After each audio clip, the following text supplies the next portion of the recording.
Be human, not concrete. The Hearten Up podcast with Joel Clapham.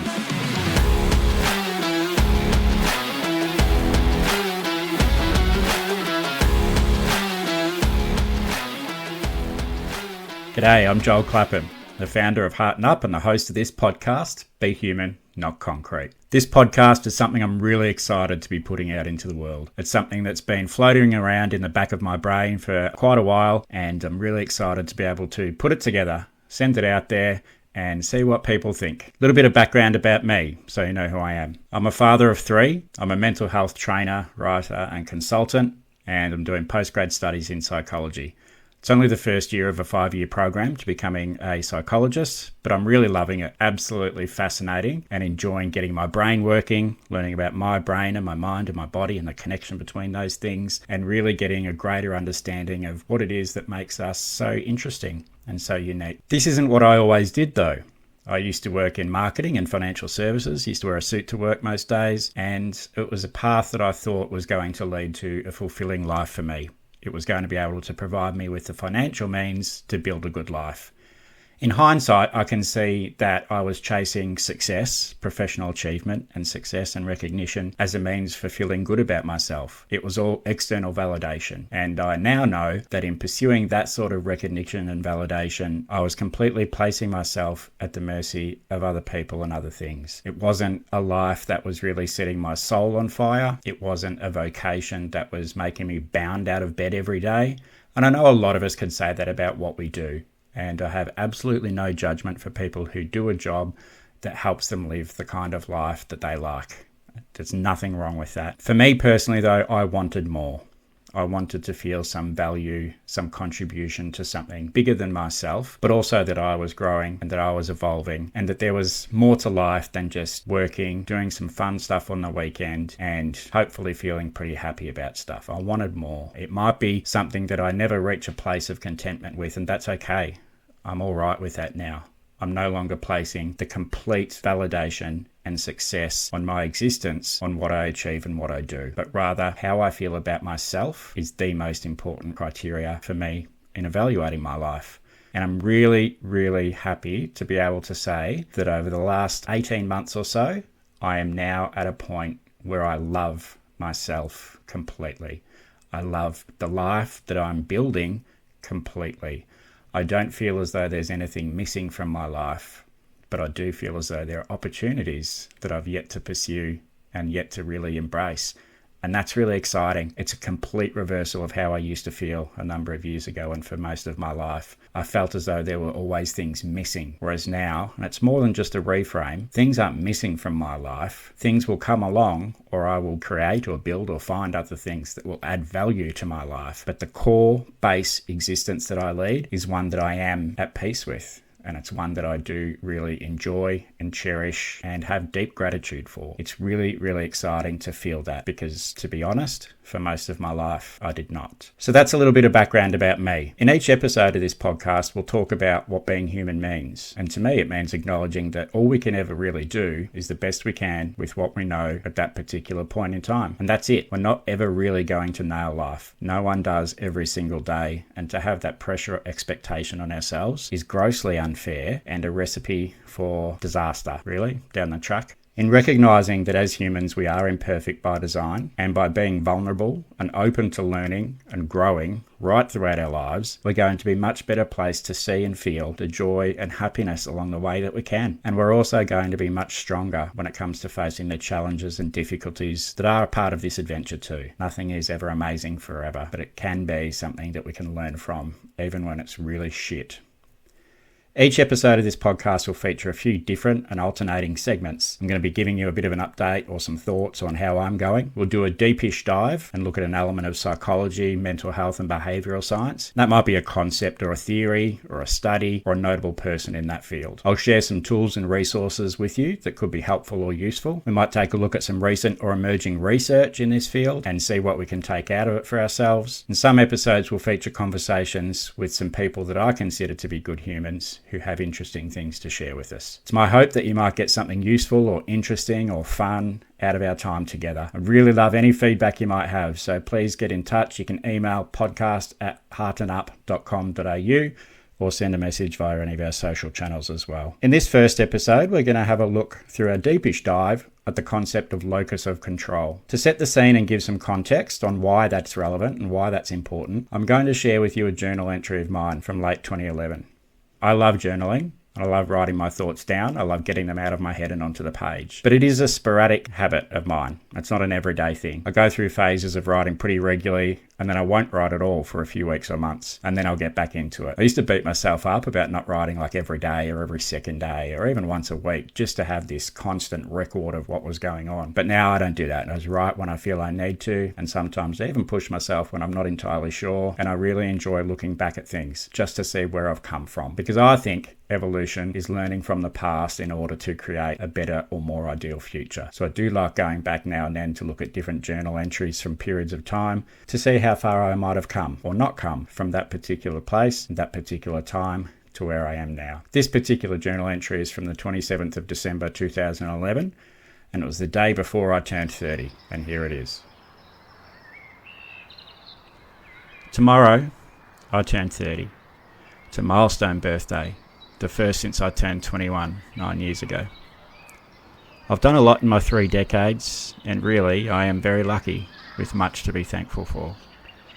I'm married to a woman who I love, and I have 2 wonderful children.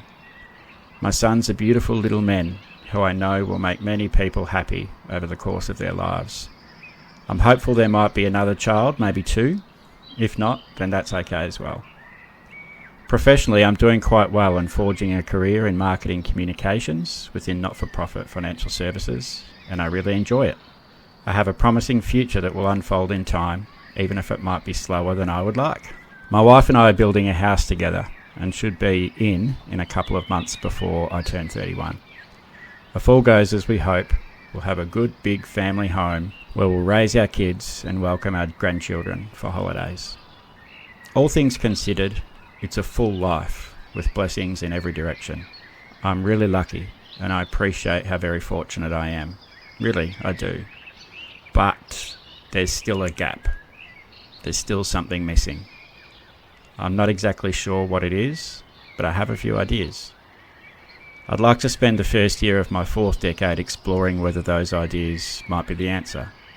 Like all plans, they may not unfold as I want them to, nor in the way I expect them to.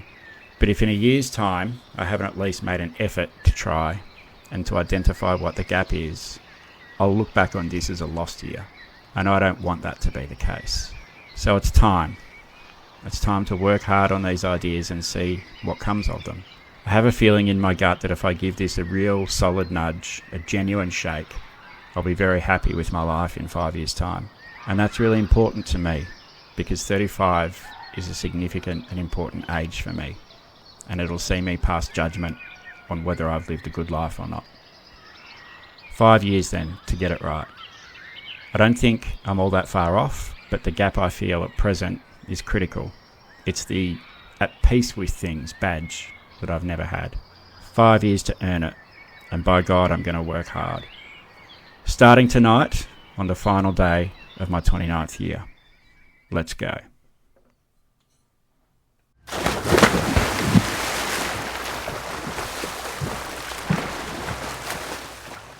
This episode I want to explore and share with you a psychological concept that's been an incredible game changer for me, and that's learning about the concept of the locus of control. Now, this concept was developed or first put together or identified by American psychologist Julian Rotter in the 1950s. Rotter developed social learning theory, which is kind of a mix of the 2 leading psychological theories or movements at the time.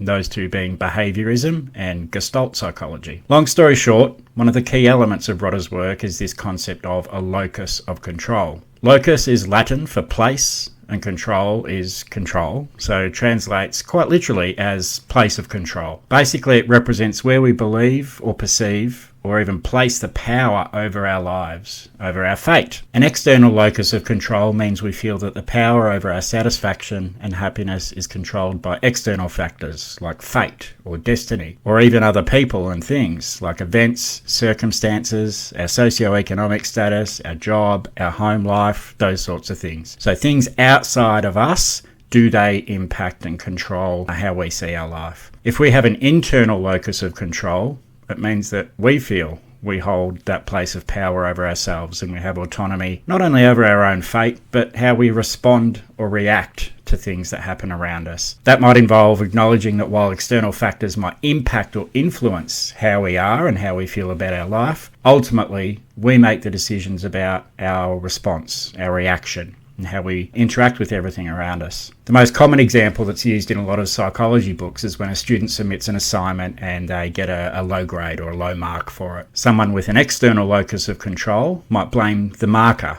as being incompetent, or they might blame the assignment itself as being confused and difficult and impossible. But someone with an internal locus of control might look at their low grade and say, yeah, I didn't study as much as I could have. Some of the assignment was confusing and I didn't really ask any questions to get clarity, so the mark is a result of the effort that I put in. The locus of control has gone on to become a key part of personality psychology because it helps us identify patterns in our thinking and patterns in our behaviour over long periods of time, potentially, not just in response to a one-off event like getting an assignment marked back. Let's have a look at a hypothetical example. In this case study, say you're in your early 40s, you're single, you have children from a relationship that's ended, you might not be in the financial or social position you'd like to be. So that's your lot in life at present. If we have an external locus of control, we might just think this is just our fate, it's the way it is, or we might, to a further extreme, even say that it's the fault of other people, the fault of other circumstances.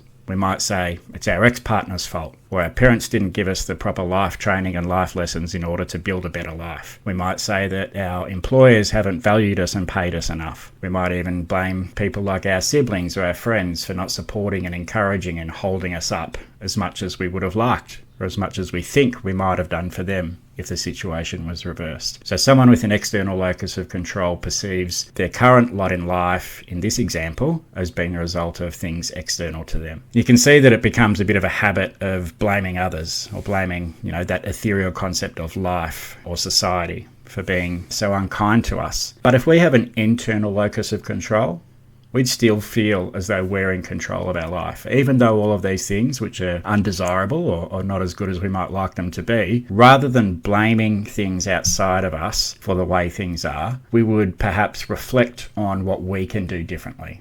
We would acknowledge that we have the influence and power over how we respond to situations and how we respond to circumstances. So with an internal locus of control, we might ask ourselves a few questions like, what can I do to improve my relationships with people? Do I need to be more understanding and patient?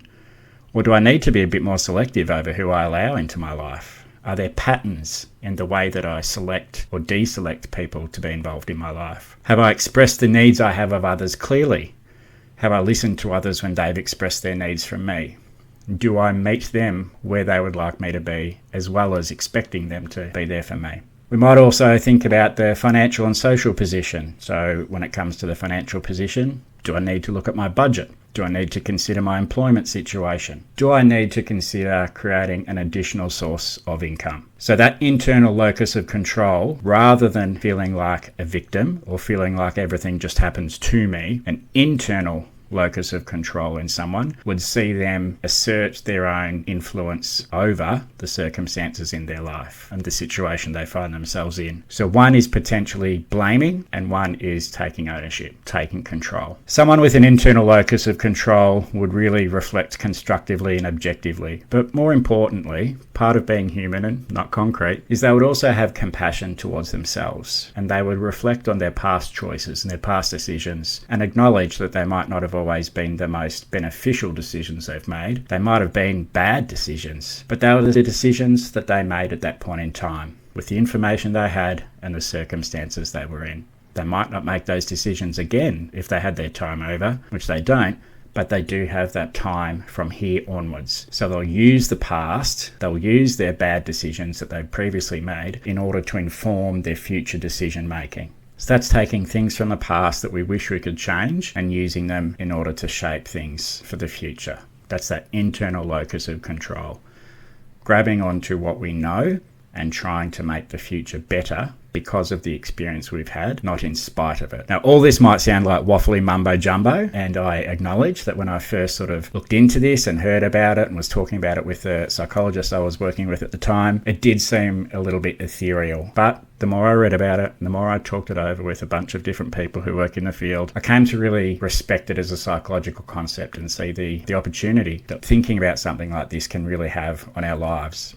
It's a scientifically researched and evidence-supported view of how we can live our lives. Modern psychology sees our locus of control as being something that exists on a spectrum. There's no good or bad, there's just where it sits. Say it's between 1 and 10. 1 being completely external, 10 being completely internal. Most people are probably going to sit somewhere between 2.5 and 8.5 at various points in our lives, and we can sort of move backwards and forwards or left to right along that spectrum. No one is ever really fixed on a particular point in time and set there for the rest of their lives. Our locus of control can be affected by a range of things. That includes genetics, it includes life events, our overall physical health and our overall mental well-being. But like so much of who we are as individuals, it's really shaped by our childhood years and the environment that we grow up in, the behaviours and attitudes of our primary caregivers and other responsible figures around us during those childhood years. And yes, it sounds like a bit of a cliche, or rather it is a bit of a cliche that psychologists really only ever want to ask about our childhood, but that's a really critical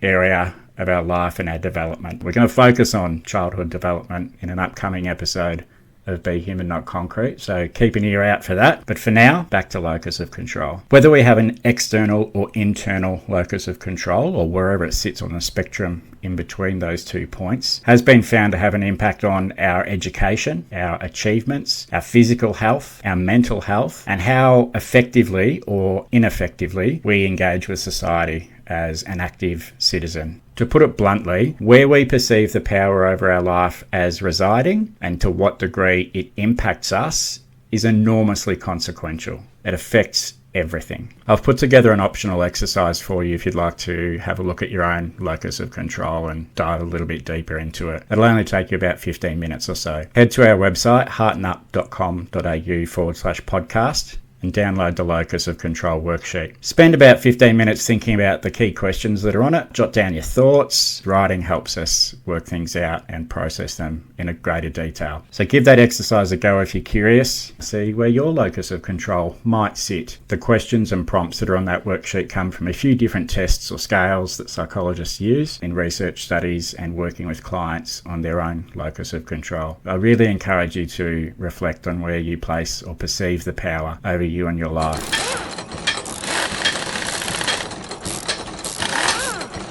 In this episode's toolkit, I'd like to give you a couple of extra resources that might be useful or helpful for you. The first of those is called My Compass. It's developed by the Black Dog Institute here in Australia, and you can access it at mycompass.org.au. It's a brief online screener or a questionnaire that'll give you a bit of an idea about whether anxiety or depression or both might be having a bit of an impact on you. Once you complete that questionnaire, it won't give you a formal diagnosis, but it will give you an idea about whether and to what degree anxiety and or depression might be something worth speaking to a mental health professional about. It also takes you through some activities, some different exercises to help you look at the way you think, look at the way you respond to different situations. It's a good 101 level type of resource that can help build up knowledge and take away some of the stigma around anxiety and depression. So it's mycompass.org.au, well worth checking out or suggesting to someone if you think it could be useful for them and they're open to learning a little bit more about these things. The other resource that I'd really like to suggest to you or strongly encourage you to take a look at is a book by American clinical psychologist Dr. Nicole LaPera. You might know her as the holistic psychologist. She has a very prolific social media presence. The book by Dr. LaPera is called How to Do the Work,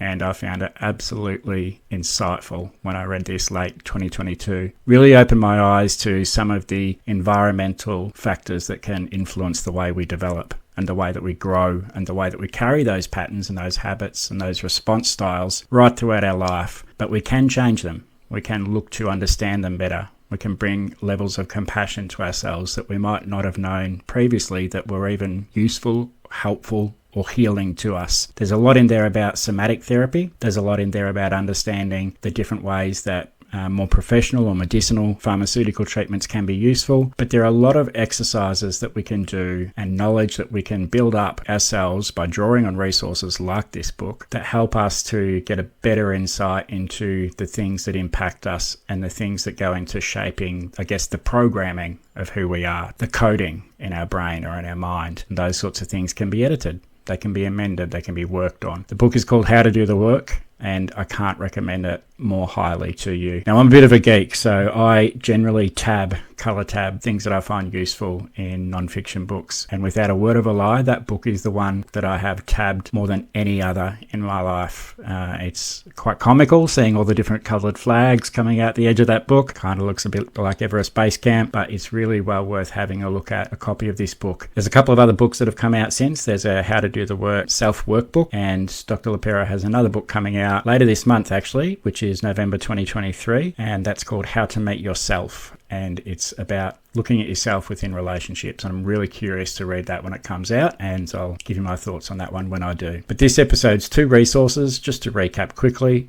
mycompass.org.au and the book How to Do the Work by American psychologist Dr. Nicole LaPera.